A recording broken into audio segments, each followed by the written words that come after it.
28, Mateo capítulo 28. Se acerca nuestro aniversario, de tal manera que nos estamos enfocando un poquito más en el tema de ganar almas. Y qué tan importante es este tema, porque yo creo que como cristianos debemos de involucrarnos más, debemos de participar más, debemos de darnos cuenta de la gran necesidad que hay para alcanzar a este mundo con el Evangelio de Cristo. Y vamos a ir a Mateo capítulo 28, Mateo capítulo 28, si me acompañan poniéndonos de pie, por favor, y vamos a leer acá Mateo capítulo 28, versículos del 16 al versículo 20.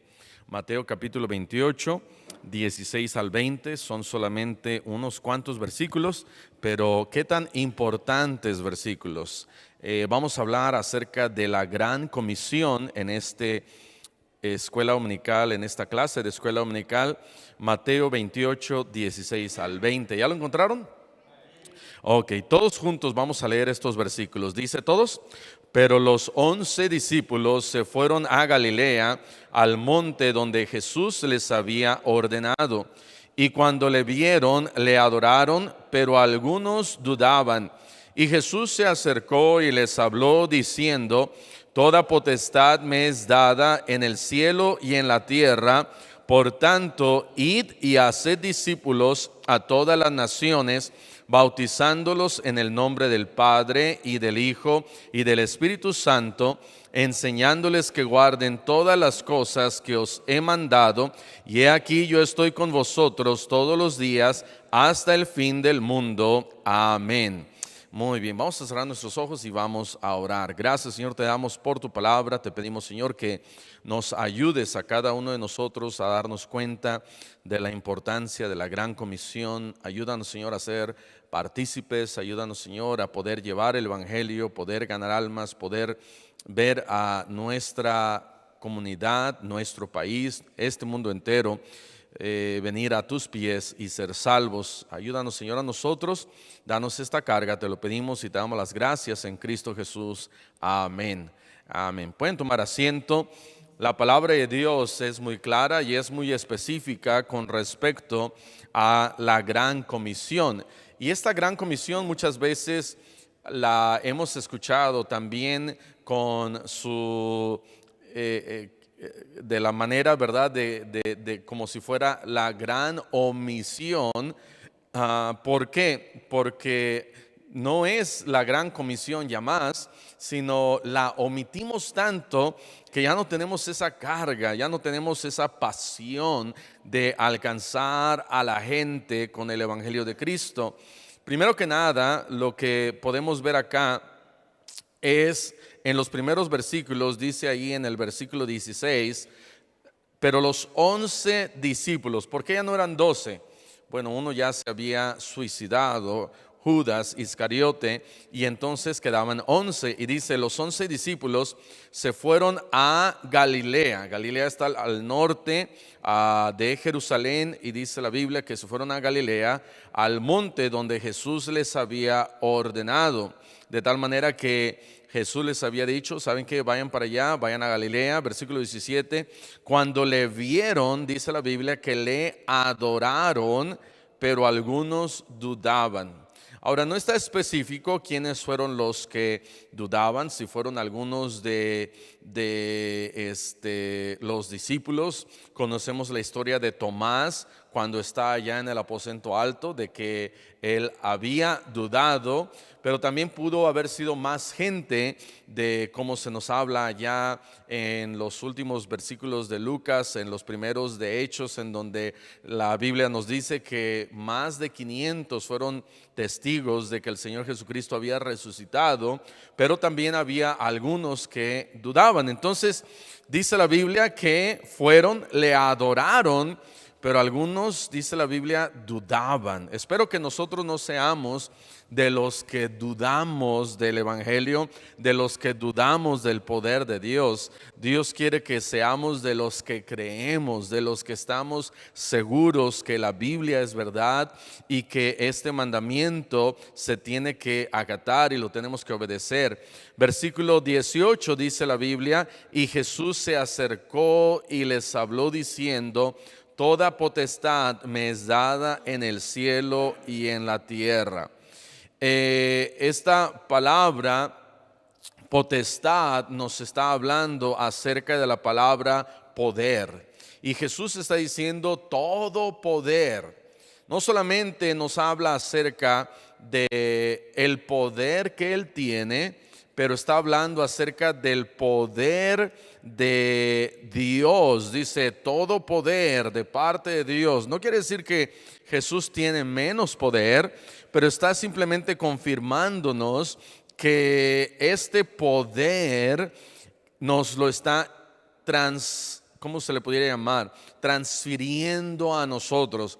Dice, este mismo poder del Evangelio, se los estoy dando a ustedes. Él dice, yo tengo todo poder, toda potestad, y dice, me es dada en el cielo y en la tierra. Yo tengo todo este poder.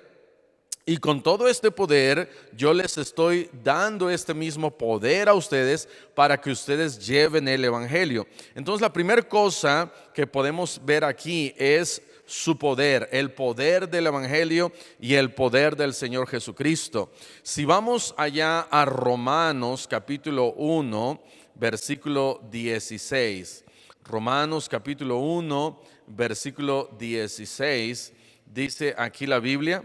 Romanos 1:16 dice, porque no me avergüenzo del Evangelio, porque es poder de Dios para salvación a todo aquel que cree, al judío primeramente y también al griego. Dice la palabra de Dios, no me avergüenzo del Evangelio. Pablo está escribiendo y él está diciendo, si hay algo que me gusta hacer y me gusta llevar es el Evangelio, y no me avergüenzo del Evangelio. ¿Cuántos de nosotros nos avergonzamos del Evangelio? No solamente del Evangelio, sino del hecho de ser cristianos. Yo creo que si hay algo de lo cual no nos deberíamos de avergonzar es de ser hechos hijos de Dios. No debería de avergonzarnos de que somos cristianos, de que somos hijos de Dios. No nos debería de dar vergüenza. Durante la Santa Inquisición, que no tenía nada de santa, los cristianos con su frente en alto estaban dispuestos por morir por Cristo, morir por el Evangelio. Se les preguntaba directamente, ustedes están predicando este libro y están llevando este Evangelio, y ellos decían, sí, nosotros creemos en Cristo, no nos avergonzamos. Y entonces les decían, pero si te arrepientes ahorita o si te jactas de lo que estás haciendo, te vamos a perdonar la vida. Y ellos decían, no nos jactamos, no nos arrepentimos, nosotros creemos en este bendito libro, vamos a seguir predicando el Evangelio. Y los mataban. Y no eran muertes así de que, ok, tómate esta pastilla y te vas a morir en 2 minutos. No eran muertes de que siéntate en esta silla eléctrica y no vas a sentir nada, en 1 minuto, 2 minutos se vas a estar muerto.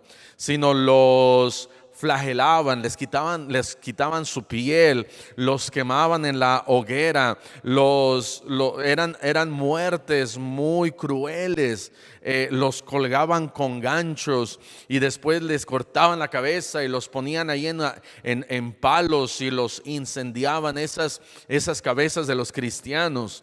De tal manera que si ellos no se avergonzaban del Evangelio, nosotros menos nos deberíamos de avergonzar del Evangelio. Amén.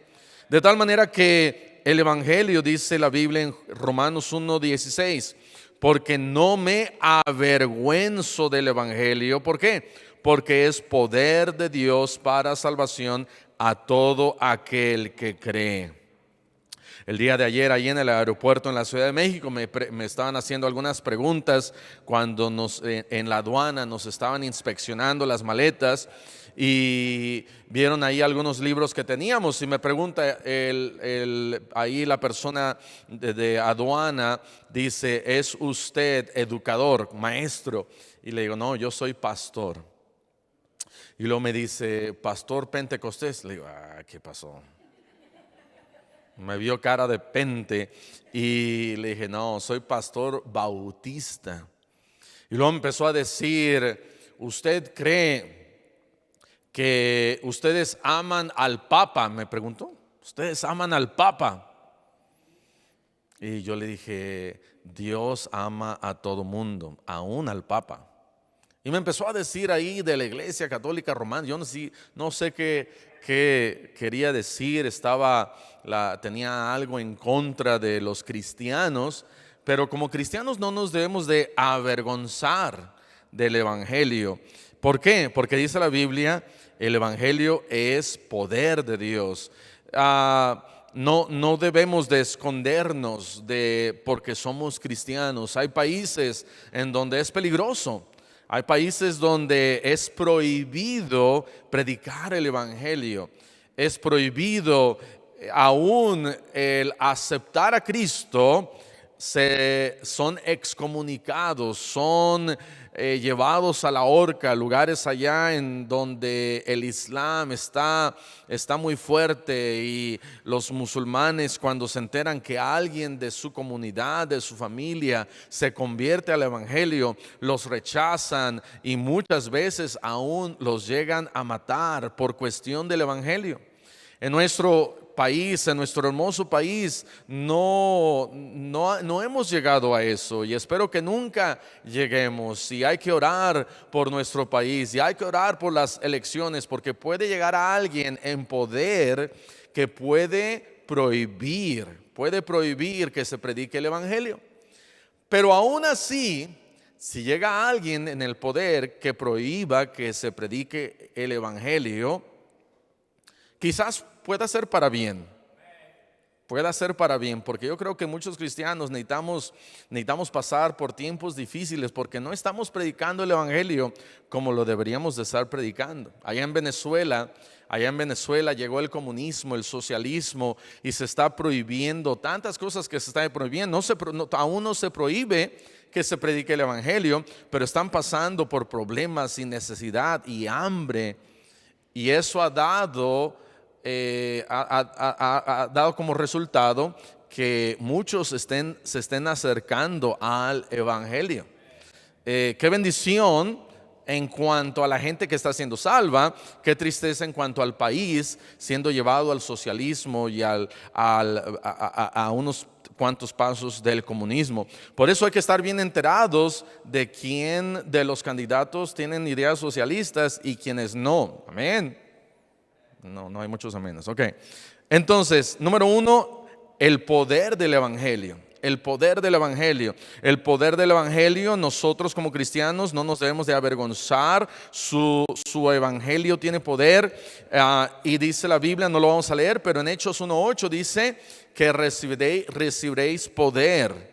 ¿Y ese poder para qué es? Recibiendo el poder del Espíritu Santo es para predicar el evangelio. Jesús dijo, toda potestad me es dada, todo poder me es dado en el cielo y en la tierra. ¿Y qué yo debo de hacer con ese poder? No me puedo quedar yo sentado, debo de ir y predicar el evangelio. Número 2, vemos el plan. Dice acá, regresando a Mateo capítulo 28, en el versículo 19 dice, por tanto, id y haced discípulos a todas las naciones, bautizándolos en el nombre del Padre y del Hijo y del Espíritu Santo, enseñándoles que guarden todas las cosas que os he mandado. ¿Cuál es el plan? ¿Cuál es el plan de Dios? El plan de Dios aquí está de una manera clara. Dios dice, miren, la primera cosa que ustedes tienen que hacer es ir. Y este verbo, cuando lo leemos en la Biblia, cualquier verbo que nosotros vemos en la Biblia y termina con una letra D, nos está hablando que es un verbo imperativo, es un verbo en forma de mandamiento. No es un verbo que dice, si quieres haz esto, o si no quieres no lo hagas. Si te levantas con ganas, hazlo, pero si no te levantas con ganas, no lo hagas. Es algo opcional, ¿no? Esto no es algo opcional. No es también, algunos dicen, es que ese mandamiento solamente fue dado a los discípulos. Y entonces pues nosotros no somos discípulos y pues ya no tenemos que obedecer este mandamiento. Bueno, si así fuera, toda la Biblia, las ordenanzas y los mandamientos que fueron dados, entonces nada más fueron dados a la gente de ese tiempo y ya para nosotros ya no es válida. Como dicen algunos, ya no aplica. ¿Sí han escuchado? Que ahí dicen, no, es que eso ya no aplica.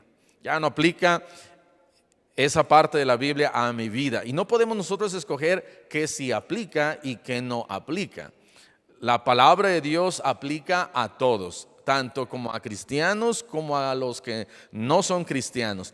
Y esta gran comisión, ¿por qué una comisión? Porque hemos sido comisionados. Hemos sido comisionados a algo muy importante. No es la pequeña comisión o la gran omisión, es una gran comisión y hemos sido comisionados a hacer lo que el Señor Jesucristo nos manda hacer. Estas son sus últimas palabras antes de ir al cielo y nos está diciendo, por tanto, id, vayan, tienen que ir, tienen que a buscar a la gente que está perdida y dice, vayan y hagan discípulos a todas las naciones. Y luego dice, bautizándolos en el nombre del Padre y del Hijo y del Espíritu Santo, enseñándoles que guarden todas las cosas que os he mandado. Entonces, el plan es que nosotros vayamos. El plan es que nosotros los ganemos. El plan es que nosotros los bauticemos. El plan es que nosotros les enseñemos que guarden toda la palabra de Dios. La gran comisión no solamente es hablarles de Cristo y dejarlos ahí nada más. Amén. La gran comisión no es solamente el ver a alguien que acepta a Cristo como su Salvador, aunque sí es importante. Es muy importante que la gente conozca de Cristo, que la gente oiga del Evangelio, pero eso no es la gran comisión solamente, amén. La gran comisión es que Dios quiere que nosotros vayamos, que nosotros los ganemos, que nosotros los traigamos a la iglesia y puedan ser bautizados y que nosotros nos aseguremos que están dentro de un plan en donde les podamos enseñar la palabra de Dios, enseñándoles que guarden todas las cosas que os he mandado. No algunas cosas, todas las cosas. No la mitad, no una cuarta parte, sino hay que enseñarles toda la palabra de Dios, la sana doctrina. Dios quiere que nosotros les enseñemos la sana doctrina y ese es el plan. Hay un plan. Lucas capítulo 10 versículos 1 y 2. Parte del plan es que vayamos de dos en dos. Lucas capítulo 10 en el versículo 1 dice, después de estas cosas designó el Señor también a otros 70, a quienes envió de dos en dos delante de él a toda ciudad y lugar a donde él había de ir. Y les decía, la mies a la verdad es mucha, mas los obreros pocos. Por tanto, rogad al Señor de la mies que envíe obreros a su mies. Parte de mi oración que tengo en mi lista de oración es rogar al Señor de la mies. ¿Qué quiere decir rogar? Rogar quiere decir cuando alguien ruega por su vida, no está diciendo, ay, no me mate. Amén. No dice, alguien que ruega por su vida no lo hace de una manera muy sencilla. Alguien que ruega por su vida no lo hace como si fuera algo sin significado o sin importancia, sino alguien que ruega por su vida clama y suplica. Y Dios dice, por tanto, suplica al Señor de la mies que envíe obreros a su mies. Dice la Biblia que la mies es mucha. Si salimos allá afuera, nos vamos a dar cuenta que la mies es mucha. A menos que quizás vivamos allá en un pueblo, en un rancho en donde solamente hay 100, 200, 300 personas, quizás no haya mucha gente, pero alrededor de este mundo hay mucha gente alrededor de este mundo. Cuando el Señor Jesucristo da este mandamiento, seguro no había la gente que hoy en día vemos, pero aún así el Señor Jesucristo dice, la mies a la verdad es mucha. Si en ese tiempo habían 200 millones de personas, en ese entonces, más o menos se piensa que había un aproximado de 200 millones de personas. Se tardó este mundo para llegar a 1.000 millones de personas. Creo que el dato es ahí por los años 1800. Pero el Señor Jesucristo dice, la mies es mucha. Si en ese entonces era mucha, ahorita en nuestros años y en la época en que nosotros estamos viviendo es muchísimo más. Y deberíamos de orar muchísimo más y rogar muchísimo más. En ese entonces sí había mucha adoración a otros dioses, eran politeístas, eran muchos de ellos sin Dios, sin Cristo, adorando a Baal, adorando a Cera, adorando a tantos otros ídolos y dioses. Y el Señor Jesucristo dice, la mies es mucha. Nosotros con mucho más razón deberíamos de clamar y pedir al Señor, Señor, la mies es mucha, por favor, envía más obreros a tu mies. Y el enviar más obreros a su mies no solamente quiere decir que pidamos por más pastores y más evangelistas, aunque son importantes, pero debemos de pedir por más ganadores de almas, más gente que se rinda a tener una carga por la gente perdida. Que Dios me ayude a mí a decir, Señor, ayúdame a tener en mi corazón este deseo de compartir el evangelio con otros. Comienza por ser obedientes, debemos de ser obedientes. Pero también no cae nada de mal que tengamos un deseo por hablarle a la gente de Cristo. Amén. Comienza por el ser obedientes al mandamiento, me guste o no me guste. Dice Pablo, si lo hago de buena gana, pues la comisión me ha sido encomendada. Si lo hago de buena gana o de mala gana, aún lo tenemos que hacer, porque aún hay gente que necesita de Cristo y del evangelio.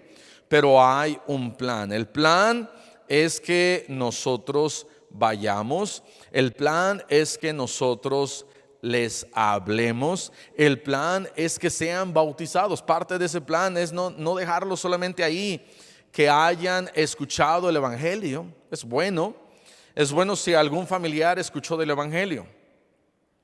Es bueno si alguien acepta a Cristo, pero no debemos de dejarlo solamente ahí, sino debemos de animarlos para que se bauticen. El bautismo es parte de obedecer. Ahora, no se bautiza uno para ser salvo, pero uno se bautiza porque el Señor Jesucristo dice, miren, primero hay que hacer los discípulos, luego hay que bautizarlos. La gente se tiene que bautizar, porque se está identificando con Cristo. Están diciendo, yo me identifico con aquel que murió, fue sepultado y al tercer día resucitó. Yo me estoy identificando con alguien así. Pero el bautismo, como dice, ¿verdad?, la palabra de Dios, allá en 1 Corintios 1, Pablo dice, Jesús no me envió a bautizar, sino Él me envió a predicar el evangelio. Claro, he bautizado a uno que otro, y era importante para Pablo, y Pablo tenía en las iglesias a gente que bautizaba. Pablo los ganaba, Timoteo los bautizaba, Pablo los ganaba y allá Filemón los bautizaba. Pablo los ganaba y había gente en las iglesias que él ponía que bautizaba y gente en las iglesias que él pudo levantar, pastores que enseñaban no solamente el evangelio, pero las doctrinas y todas las cosas que nosotros encontramos en la palabra de Dios. Pero no debemos dejar nosotros ahí a alguien que ya ganamos y nada más dejarlos por ahí, sino hay que invitarlos a la iglesia, hay que invitarlos a que tomen ese paso de obediencia del bautismo. Hay no sé si aquí lo escuchamos o en algún otro lugar lo escuchamos, a papá de un hermano, el hermano Herrera, allá en California. Y este hermano, ellos son me parece que son de Aguascalientes. Y él cuenta que él dice que él fue salvo y empezó a ser fiel en la iglesia y empezó a ir a la iglesia y no era muy fiel porque no iba cada servicio, pero iba de vez en cuando. Y hay muchos cristianos que así a veces vamos ahí de vez en cuando. Y fue salvo y empezó a ir a la iglesia, iba de vez en cuando. Pasaron no sé cuántos años y él tuvo que venir a un viaje a México. Y allá en su rancho, dice él que iba con su sobrino. Su sobrino fue quien en Estados Unidos lo había invitado a la iglesia. Pero tomaron un viaje a México y allá en su rancho dice que comienza a llover. Y estaban debajo de un árbol. Y el sobrino le dice, tío, véngase para acá, vámonos no sé a dónde. Y le estaba diciendo su sobrino. Y dice que dijo, ok, está bien. Porque su sobrino le decía, no es bueno estar parado de un árbol cuando está lloviendo. Y entonces se iban a refugiar en otro lado. Y dice que cuando iban como a 20, 30 metros de ese árbol, cae un rayo. Y dice que cuando cae ese rayo y parte ese árbol, él entonces sintió que Dios le estaba diciendo, toma el siguiente paso, bautízate, porque no se quería bautizar. Y una de las razones por las que no se quería bautizar era porque él sentía que bautizándose entonces se tenía que comprometer más con Dios. ¿Cuántos sintieron así? Que bautizándose teníamos que comprometernos más con Dios. Y entonces dice que la siguiente semana regresan a Estados Unidos, inmediatamente se bautiza. Y él me estaba comentando personalmente, dice, pastor, desde que yo me bauticé, entonces comencé a ser fiel ahora sí a la iglesia, porque estaba tomando ese paso de obediencia. Y cuando nosotros tomamos de la misma manera el paso de obediencia, ya somos salvos, pero tomamos el paso de obedecer a Dios en el bautismo. Es entonces como que cuando ya empiezo a escuchar un poquito mejor la voz de Dios, empiezo a obedecerle porque el primer paso de obediencia es el bautismo. El comprometernos con Dios, el decir, sí, yo ya fui salvo y ahora el bautismo me identifica como hijo de Dios. Por ejemplo, este anillo me identifica que yo soy casado. Desde el momento en que yo me casé, el 26 de junio de 1999, hace 19 años, desde el momento en que yo me casé, este anillo ha estado en este dedo por 19 años. No sé cuántas veces me lo he quitado, pero no han sido muchas. Pero por 19 años este anillo me identifica. Ahora, si me lo quito, ya no sale, ¿verdad? Pero si me lo quito, no dejo de estar casado. Solamente es un símbolo, es una identificación que yo estoy casado.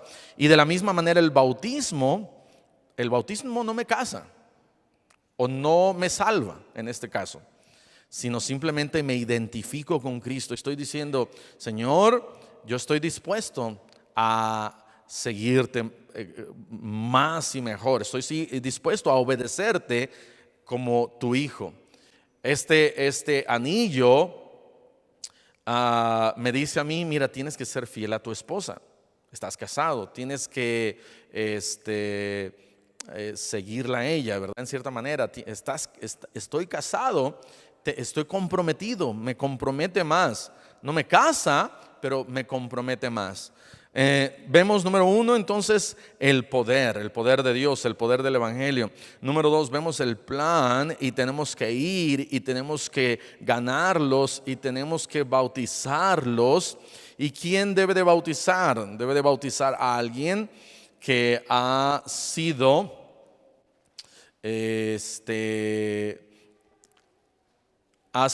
no solamente, ¿verdad? No cualquiera puede bautizar, sino tiene que bautizar un pastor que ha sido, no estoy buscando esta palabra, ordenado, se han impuesto sus manos en él y ahora, ¿verdad? Ha sido ordenado y dentro de la iglesia ya puede bautizar. No cualquier persona, ¿verdad? Puede bautizar. Se me ocurre a mí, mira, ya te gané, ahora te voy a bautizar. No, hay que llevarlo a una iglesia y alguien que ha sido ordenado dentro de la iglesia bautizar.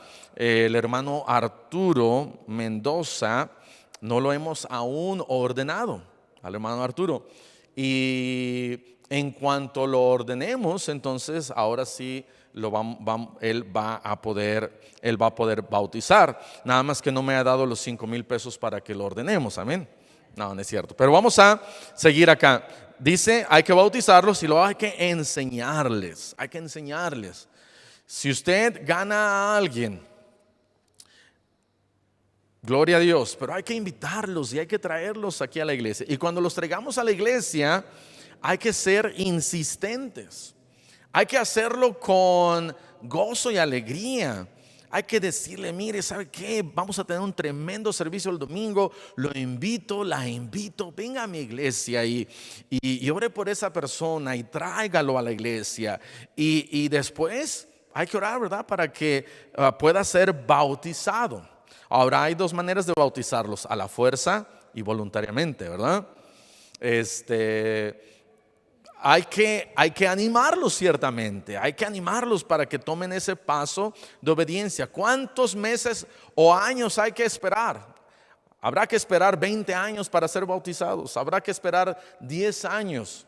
La palabra de Dios dice, por ejemplo, allá en Hechos 16, que el carcelero fue bautizado inmediatamente. Aquella misma hora de la noche se bautizó él con todos los suyos. Inmediatamente. Hay iglesias que tienen un estudio de 6 meses y bueno, si el pastor así decide está bien, pero yo creo que el mejor momento de ser bautizados es siendo salvos y ese mismo día bautizarse. ¿Por qué no? Es bíblico. La Biblia no dice, el carcelero se bautizó, pero fue un hipócrita porque nada más, no sé, ¿verdad? Que algo haya dicho la palabra de Dios. No nos dice algo en contra de aquel que se bautizó inmediatamente. Debemos de bautizarlos inmediatamente. Y número 3, el propósito del evangelio, de la gran comisión. Vemos el poder, vemos el plan y también podemos ver el propósito. El propósito es algo sencillo. Segunda de Pedro, capítulo 3, en el versículo 9,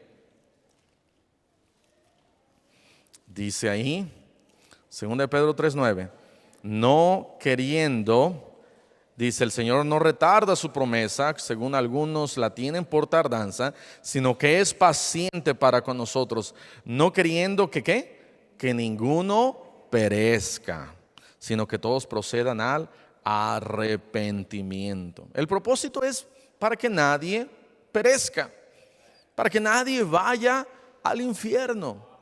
Es un gran propósito.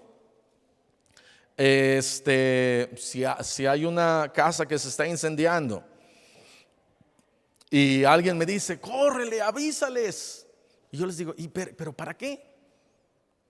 Ándale, corre, no te voy a dar explicación, ve y avísales. Y yo quiero que me den una buena explicación. Yo quiero que me digan a detalle por qué les tengo que ir y avisar que su casa se está quemando. Bueno, es urgente. Es urgente y ciertamente Dios no me debería de decir, anda, mira, es para que pues la gente y me dé una explicación de 10 puntos para que la gente sea salva, para que no vayan al infierno y allá se van a quemar y en el cielo todo va a estar bien. Y sí, lo encontramos aquí en la Biblia, pero siento que no sentimos ese sentido de urgencia. Amén. El propósito es para que nadie perezca, sino para que todos procedan al arrepentimiento. Para que todos un día estemos adorando al Señor en las nubes, en el cielo. Para que todos podamos ser salvos una vez que la gente acepte y crea en Cristo como su Salvador personal. No es a través de una religión, no es a través de ritos, no es a través de tomar o hacer 7 o 10, ¿cómo se les llaman? Sacramentos ¿verdad? Sacramentos o algo que yo tenga que hacer, sino simplemente a través de Cristo. Y el propósito de la Gran Comisión es para que gente sea salva. Vamos a estar hablando más acerca de la Gran Comisión, que Dios nos dé a cada uno de nosotros este amor por las almas para traerlos y hablarles de Cristo, bautizarlos y que crezcan en Cristo, que crezcan en la familia de Dios. Amén. Vamos a cerrar nuestros ojos y vamos a orar. Señor, te damos gracias por tu palabra. Ayúdanos, Señor, a poder llevar el evangelio a toda criatura. Y Señor, que no sea la gran omisión en nuestras vidas, sino la gran comisión. Hemos sido comisionados, qué privilegio. Ayúdanos a predicar el evangelio, ayúdanos a ganar las almas, ayúdanos a tener una carga por la gente perdida. Te lo pedimos en el nombre dulce de Cristo Jesús. Amén. Amén. Muy bien. Bueno, pues vamos a tener un tiempo de un pequeño break. Hay pan y café, pero quiero preguntar.